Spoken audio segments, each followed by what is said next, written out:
If you've been following me for the last few years on the opioid plague, you would know that Appalachia was one of those exceptionally hard hit places.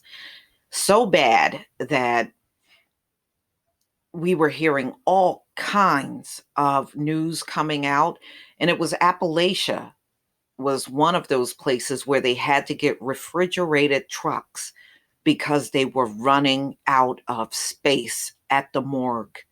And I know many of you remember that. Well, whenever you have drug addiction, you will also have disease. It just goes hand in hand. So now we have a hepatitis C problem that's rising across Appalachia. So it seems like as soon as you get out of the woods in one area, then there's another area that people are falling in. And with needle sharing and people transmitting all kinds of HIV, because HIV is another problem in Appalachia through sex. This is now rolling into something entirely different now, along with drug addiction. So,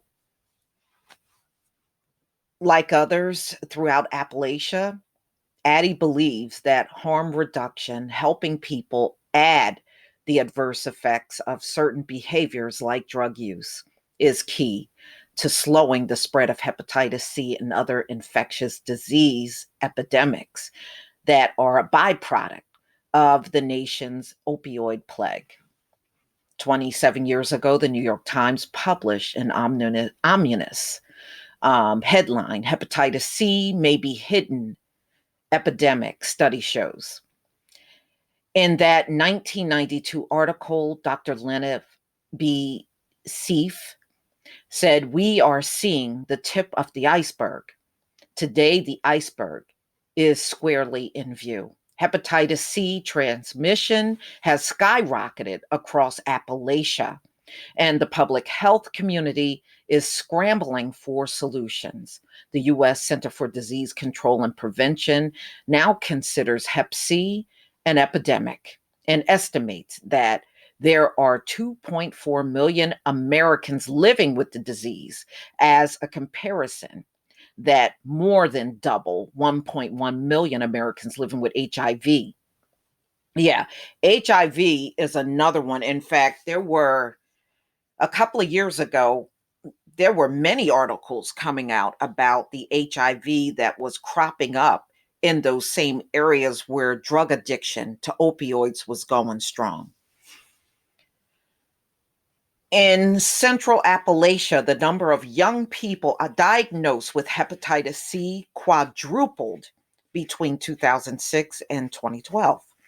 Today, Hep C kills more Americans than all other infectious diseases combined. Wow. It's that widespread. People can live years before knowing they have Hep C or show symptoms. This is why it's called a silent killer.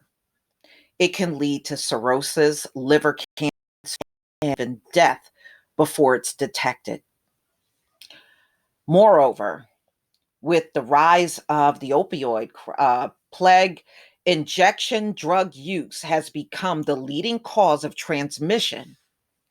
And due to stigma associated with drug use, access to care and treatment is a significant barrier for far too many.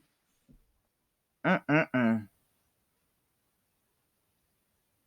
There are many reasons why people use drugs, regardless why they deserve unfettered access to treatment and care, just like anyone else. Our policies and healthcare practices should reflect the inarguable truth. Harm reduction is built on the principle that we should respect the dignity and rights of people who use drugs and do what is needed to eliminate stigma and discrimination. Really? They sure didn't feel that way during the crack epidemic. During the crack epidemic, if you had an addiction, you were a criminal and you went to jail. Okay, now they're trying to use this soft, gentle approach for opioids for very obvious reasons. It's also vital to preventing the spread of infectious diseases like Hep C.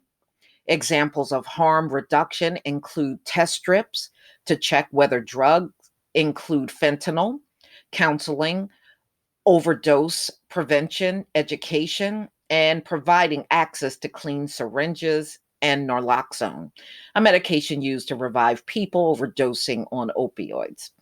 Equally important programs provide flu shots and hepatitis A vaccinations and connect people to treatment and housing, as well as provide vital support and other life saving information.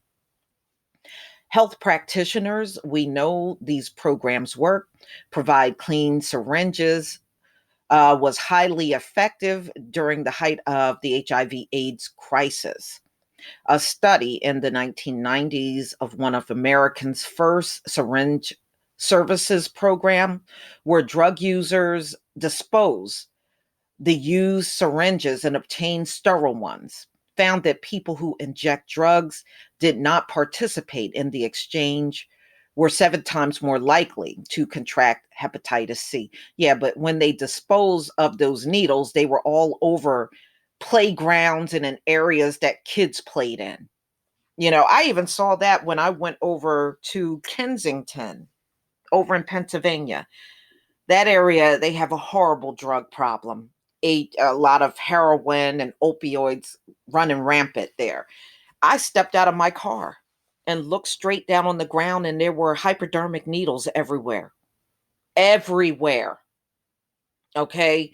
So, you might have come up with the solution, but it's really bad for areas where people are living around these drug addicts. So, you got to constantly get those hypodermic needles up. Despite this data, harm reduction has not been welcomed by everyone. Some people simply can't believe that anyone would advocate for giving syringes to people who use drugs, even though evidence show that if clean syringes aren't available, people will just find their way to used ones instead. In fact, lead organizations including Medical Association, the United Nations, and the World Health Organization have all voiced support for harm reduction principles that have saved countless lives. Now, ladies and gentlemen, in Philadelphia, they also came up with the safe injection sites where people can bring their illegal drugs and do it in front of a medical professional. And just in case they overdose, somebody will have some Narcan and bring them back. It's just amazing with all the stuff they have now. But one thing that is shining through, they can't do anything to stop the drug addiction, ladies and gentlemen. If this thing was not still going strong, you would not be looking at a rise in hepatitis C. Plain and simple. But y'all, please tell me what you think of this story that came out on Newsweek. Please leave your comment and subscribe. Don't forget to hit on the notification bell, and I'll see you on the next video. Peace, family.